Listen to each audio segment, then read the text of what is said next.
1 கொரிந்தியர் அதிகாரம் 8. விக்கிரகங்களுக்கு படைக்கப்பட்டவைகளை குறித்த விஷயத்தில் நம் எல்லாருக்கும் அறிவு உண்டு என்று நமக்கு தெரியுமே. அறிவு இருமாப்பை உண்டாக்கும், அன்போ பக்தி விருத்தியை உண்டாக்கும். ஒருவன் தான் ஏதேனும் ஒன்றை அறிந்தவன் என்று எண்ணிக்கொள்வானானால் ஒன்றையும் அறிய வேண்டிய பிரகாரமாக அவன் இன்னும் அறியவில்லை. தேவனில் அன்பு கூறுகிறவன் எவனோ அவன் தேவனால் அறியப்பட்டிருக்கிறான். விக்கிரகங்களுக்கு படைக்கப்பட்டவைகளை புசிக்கிற விஷயத்தை பற்றி உலகத்திலே விக்கிரகமானது ஒன்றுமில்லை என்றும் ஒருவரே அன்றி வேறொரு தேவன் இல்லை என்றும் அறிந்திருக்கிறோம். வானத்திலேயும் பூமியிலேயும் தேவர்கள் எனப்படுகிறவர்கள் உண்டு. இப்படி அநேக தேவர்களும் அநேக கர்த்தாக்களும் உண்டாயிருந்தாலும் பிதாவாகிய ஒரே தேவன் நமக்குண்டு. அவராலே சகலமும் உண்டாயிருக்கிறது, அவருக்கென்று நாமும் உண்டாயிருக்கிறோம். இயேசு கிறிஸ்து என்னும் ஒரே கர்த்தரும் நமக்கு உண்டு. அவர் மூலமாய் சகலமும் உண்டாயிருக்கிறது, அவர் மூலமாய் நாமும் உண்டாயிருக்கிறோம்.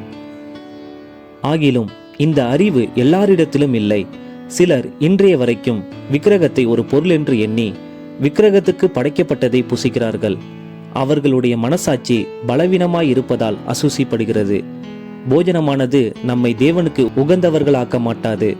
எண்ணத்தினால் எனில் புசிப்பதினால் நமக்கு ஒரு மேன்மையும் இல்லை, புசியாதிருப்பதினால் நமக்கு ஒரு குறைவும் இல்லை.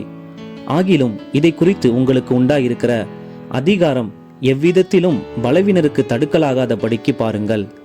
எப்படியெனில் அறிவு உள்ளவனாகிய உன்னை விக்கிரக கோவிலிலே பந்தியிருக்க ஒருவன் கண்டால் பலவீனனாயிருக்கிற அவனுடைய மனசாட்சி விக்கிரகங்களுக்கு படைக்கப்பட்டவைகளை புசிப்பதற்கு துணிவு கொள்ளும் அல்லவா? பலவீனமுள்ள சகோதரன் உன் அறிவின் நிமித்தம் கெட்டு போகலாமா? அவனுக்காக கிறிஸ்து மரித்தாரே. இப்படி சகோதரருக்கு விரோதமாய் பாவம் செய்து பலவீனம் உள்ள அவர்களுடைய மனசாட்சியை புண்படுத்துகிறதினாலே நீங்கள் கிறிஸ்துவுக்கு விரோதமாய் பாவம் செய்கிறீர்கள். ஆதலால் போஜனம் என் சகோதரனுக்கு இடரல் உண்டாக்கினால் நான் என் சகோதரனுக்கு இடரல் உண்டாக்காதபடிக்கு என்றைக்கும் மாம்சம் புசியாதிருப்பேன்.